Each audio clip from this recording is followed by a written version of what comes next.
Hi everyone, my name is Ivana. I work at Maple Toyota. We have a lot of our customers who bring their vehicle either before or after our working hours, and they drop the keys on our dropbox.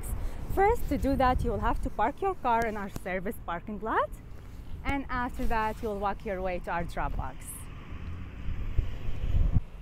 Okay, so step 2, after you have parked your car, you will come here to our dropbox. You're gonna open it first and then grab one of our envelopes.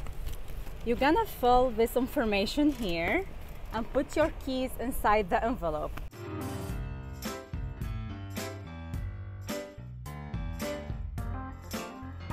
After putting your keys, you're gonna put the envelope inside, try to push it a little bit, and then close the Dropbox. On the next day, one of our advisors will come and check the Dropbox and gonna give you a call to give you an update. So make it easy, make it Maple.